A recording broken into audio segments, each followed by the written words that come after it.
It's Friday evening. காலையில் hair wash பண்ணதுனால சும்மா சிம்பிளான கிளிப் மட்டும் தான் போட்டுக்கிட்டேன். பாப்பாவுக்கு வந்து போன்டில் போட்டுக்கிட்டு இருந்தேன் சிக்கு எடுத்துகிட்டு. அப்புறமா டிமார்ட்டில் வந்த ஜாமான்லாம் அடுக்காமே இருந்துச்சு. அதெல்லாம் ஆர்கனைஸ் பண்ணி வச்சுக்கிட்டு இருந்தோம் எல்லோரும் சேர்ந்து. எல்லாத்தையும் எடுத்து வச்சதுக்கப்புறம் சாமி கும்பிடலான்னு சொல்லிட்டு விளக்கு ஏற்றுறதுக்காக முன்னாடி ரெடி பண்ணி வச்சுருந்தேன். விளக்கு ஏற்றி சாமி காட்டி சிம்பிளாக சாமி கும்பிட்டு முடிச்சிட்டேன்.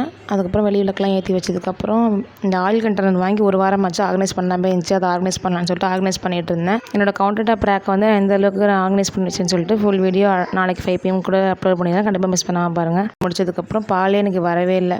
ஆனால் பால்காரங்க கடையில் போய் பால் வேண்டிய சின்ன பிள்ளைங்க வாங்கிட்டு வந்ததுக்கப்புறம் அதை ஒரு பக்கம் காய்ச்சி முட்டை பிரெட் தான் போட்டு கொடுத்துருந்தேன் பிள்ளைங்களுக்கு. எக் டோஸ்ட் பண்ணி கொடுத்துருந்தேன். முட்டை, சர்க்கரை, பால் 3 நல்லா பீட் பண்ணி எடுத்துகிட்டு நனைச்சிட்டு போட்டு எடுத்தோம்னா சூப்பரான எக் டோஸ்ட் ரெடி ஆயிரும். நெய் ஊற்றி போட்டோம்னா சூப்பராக இருக்கும். எல்லாத்தையும் போட்டு எடுத்துகிட்டு அப்புறம் நான் ஒரு டம்ளர் வந்து பனக்கல்கண்டு போட்டு பால் ஆற்றி எடுத்துக்கிட்டு நைட்டு சாப்பாடுக்கு முரண் தோசை ஊற்றி தேங்காய் சட்னி தான் செஞ்சுருந்தேன். நைட்டுக்கு தேங்காய் சட்னியோட வச்சு கொடுத்தாச்சு. இதான் எங்கள் நைட் டின்னர். நீங்கள் என்ன சாப்பிட்டீங்கன்னு சொல்லிட்டு கமெண்ட் சொல்லுங்கள்.